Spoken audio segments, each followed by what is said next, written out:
Bonjour, heureux de vous retrouver aujourd'hui pour ce café à la fois. Que le Seigneur vous bénisse. Alors, j'aimerais lire avec vous la Genèse au chapitre 18 et les 8 premiers versets, rapidement, où il est écrit ceci. « L'Éternel apparut à Abraham parmi les chênes de Mamré, comme il était assis à l'entrée de sa tente, pendant la chaleur du jour. Il leva les yeux et regarda, et voici 3 hommes étaient debout près de lui. Quand il les vit, il courut au-devant d'eux, depuis l'entrée de sa tente, et se prosterna à terre. Et il dit, « Seigneur, si j'ai trouvé grâce à tes yeux, ne passe point, je te prie, loin de ton serviteur.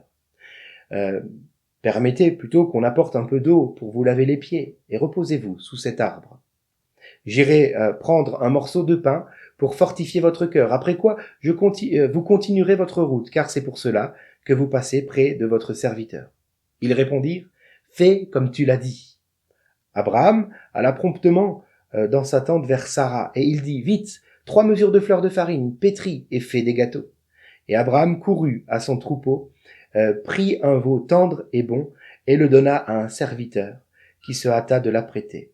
Il prit encore de la crème et du lait, avec le veau qu'on avait apprêté, et il les mit devant eux. Il se tint lui-même à leur côté, sous l'arbre, et ils mangèrent. Amen.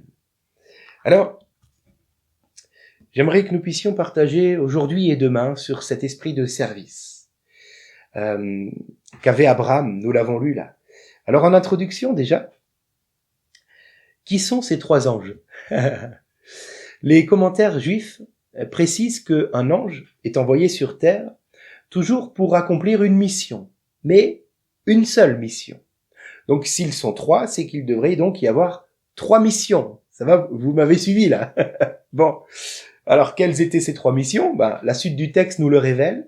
Premièrement, révéler à Sarah qu'elle aura un fils dans 1 an, car si Abraham avait reçu tout à nouveau cette révélation du Seigneur, Sarah ne l'avait pas eu, elle, si ce n'est par l'intermédiaire d'Abraham qui certainement lui avait répété cela. Mais le Seigneur voulait lui en parler directement, de vive voix, n'est-ce pas? Et donc, quel est l'ange qui annonce les bonnes nouvelles en général? C'est l'ange Gabriel. C'est lui aussi qui est venu voir Zacharie pour annoncer la naissance de Jean-Baptiste. C'est lui qui est venu voir Marie pour annoncer la naissance de Jésus. Et puis nous avons ensuite une deuxième mission, celle de détruire Sodome et Gomorrhe. Et là, l'ange guerrier dans la Bible est l'ange Michaël. Et puis cette 3e mission, c'est laquelle? C'est de pouvoir sauver Lot et sa famille. Qui donc est qualifié pour sauver, si ce n'est Yeshua, Jésus-Christ, le Sauveur? Nous avons donc là, certainement, Jésus accompagné de l'ange Gabriel et de l'ange Michaël, qui se présentent à la tente d'Abraham. Alléluia. Alors voyons aujourd'hui la réaction d'Abraham, afin que nous puissions réfléchir à notre façon à nous de vivre le service. Nous remarquons très rapidement, finalement, que Abraham, en lisant le texte que nous avons lu, Abraham va s'empresser de servir ses invités. Il va aller dans la tente vers Sarah, son épouse, et lui dire, vite, vite, vite, 3 mesures de fleurs de farine, pétris et fais des gâteaux. Moi, je m'imagine mal aller voir Véronique, mon épouse, à la cuisine pour lui dire, vite, vite, vite, fais ça, fais ça, fais ça. Lui dire, en fait, voilà, cuisine de telle manière, ce qu'elle cuisine déjà depuis des années. Cela nous montre avec quel empressement et avec quel état d'esprit Abraham veut servir ses invités. Abraham veut donner le meilleur. Il veut qu'il y ait aucun problème, n'est-ce pas? C'est pour ça qu'il vérifie, on peut dire ça comme ça. Il est vraiment au petit soin, n'est-ce pas? Il est au petit soin pour donner le meilleur. Et moi, lorsque je sers, est-ce que je dis aux uns, fais ceci, fais cela, et puis après, je laisse faire? Alors c'est bien, hein? Il faut avoir confiance en l'autre. Mais si vraiment je veux le meilleur, de temps à autre, je vais jeter un œil pour être sûr, n'est-ce pas? Et cela, ça veut pas du tout dire que je fais pas confiance aux gens, mais simplement, est-ce que tu es sûr?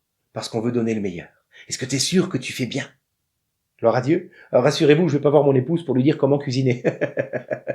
Ok. Allez, on continue. Abraham va de suite chercher de l'eau pour laver les pieds de ses invités. Là encore, c'est une coutume, n'est-ce pas, de laver les pieds, car on marchait à l'époque dans la terre et en sandales, et donc les pieds étaient remplis de poussière et sales. Il fallait les laver lorsqu'on arrivait dans une maison. Et donc Abraham n'oublie pas les principes élémentaires du service et comment accueillir convenablement les gens chez lui. Il s'empresse de faire cela de suite, et ensuite de leur proposer de rester et de jouir de l'hospitalité et du service d'Abraham et de sa maison. Et puis Abraham va placer ces gens sous l'arbre, à l'ombre, car ils viennent, rappelez-vous, on l'a lu au verset 1er, à quel moment viennent ces trois personnes? Pendant la chaleur du jour.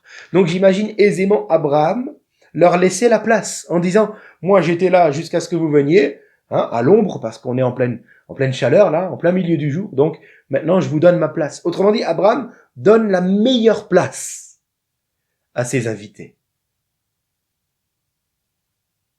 Et puis Abraham va de suite courir pour chercher le meilleur veau, pour chercher le meilleur lait, la meilleure crème, pour pouvoir donner cela, proposer cela comme repas à ses invités. Il cherche réellement le meilleur.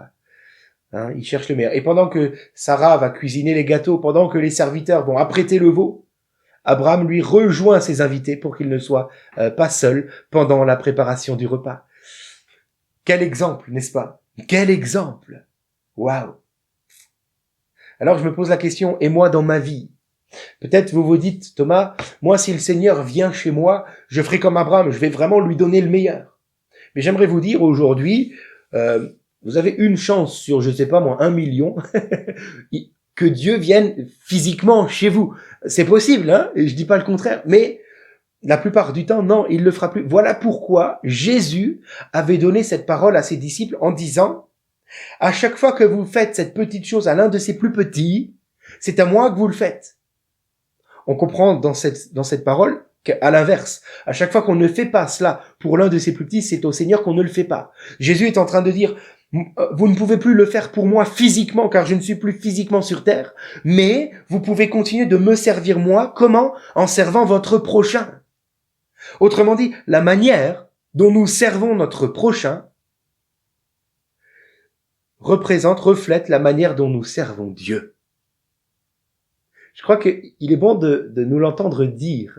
Il est bon de nous rappeler cette vérité, n'est-ce pas? Tu ne peux pas servir Dieu différemment de la manière dont tu sers ton prochain. Et je ne parle pas simplement là de ceux de notre maison. Je parle des invités qui viennent alors que c'était pas forcément prévu. Comprenez? Je parle des gens du dehors, de nos voisins, de ceux de notre rue. Je parle de nos frères et sœurs en Christ dans l'église. La manière dont nous mettons à leur service représente la manière dont nous servons Dieu. Ne nous y trompons pas. Alors nous ne sommes pas sauvés pour servir. Vous avez peut-être entendu ça dans des prédications, sauvés pour servir. C'est faux. J'aimerais vous le dire, j'aimerais nous le rappeler. Nous ne sommes pas sauvés pour servir. Nous sommes sauvés pour aimer. Pour aimer. À chaque fois que Dieu se présentait à Abraham, Abraham était l'adorateur de Dieu. Voilà pourquoi il bâtissait des autels. Il adorait Dieu. Et voilà qu'aujourd'hui, dans notre texte, Abraham n'est plus présenté comme l'adorateur, mais comme le serviteur. Verset 3, verset 5, il est écrit, ne passe pas, je te prie, loin de ton serviteur. Verset 5, c'est pour cela que vous passez près de votre serviteur. Alors, nous ne sommes pas sauvés pour servir, mais pour aimer, pour adorer. Gloire à Dieu. Mais, vous l'avez senti, vous l'avez senti venir ce mais, j'ai noté ceci, lorsque l'occasion de servir rencontre l'adorateur, alors l'adorateur ne saurait faire autre chose que de servir, et même de servir avec empressement. Alléluia. Je répète, nous ne sommes pas sauvés pour adorer, mais pour aimer, nous ne sommes pas sauvés pour servir, mais pour aimer, pour adorer. Cependant, lorsque le service vient rencontrer l'adorateur, lorsqu'un besoin vient rencontrer le cœur d'un adorateur, l'adorateur de Dieu ne saurait faire autre chose que de servir dans ce besoin avec empressement et voulant donner le meilleur. Non pas les mains dans les poches, non pas en superflu, mais en donnant le meilleur. À l'instar d'Abraham et du Seigneur Jésus. Car Jésus est venu pour servir, non pour être servi. Et là, je vais vous lire Matthieu chapitre 20, versets 26 à 28. Jésus qui parle à ses disciples dit ceci, il n'en sera pas de même au milieu de vous, mais quiconque veut être grand parmi vous, qu'il soit votre serviteur. Il va même dire, celui qui veut être le premier, qu'il soit votre esclave. Vous voyez, le Seigneur pousse vraiment le bouchon loin. Hein.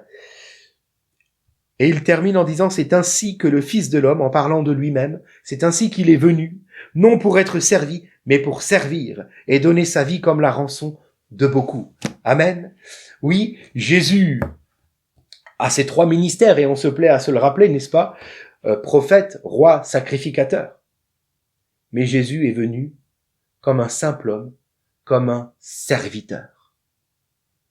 Et nous sommes appelés à le suivre.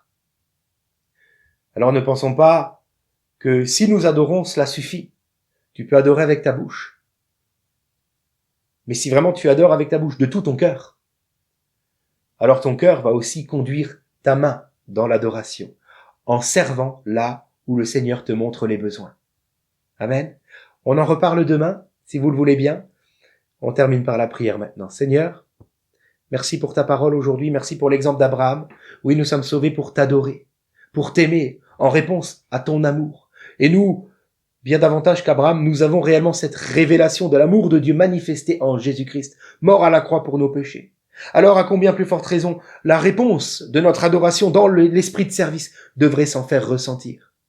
Donne-nous donc, Seigneur, de nous empresser maintenant à servir, comme Abraham a pu le faire.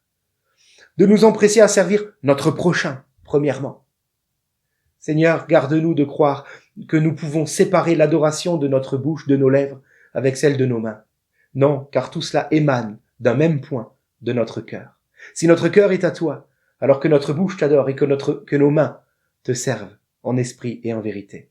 Tu nous montres aujourd'hui, Seigneur, comment servir, comment adorer. Merci. Amen. Que Dieu vous bénisse. Et à demain. Quand je contemple près de la croix ton grand exemple, Jésus mon roi. Je n'aspire qu'à t'imiter, tant je désire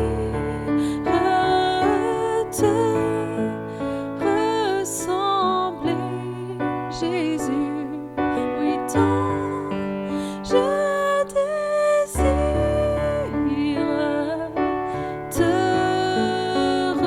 ressembler. Prompte, je m'élance pour t'obéir. Prompte, je m'avance pour te servir. Mais sous ton aile, loin du péché, Sauveur fidèle, tiens-moi caché.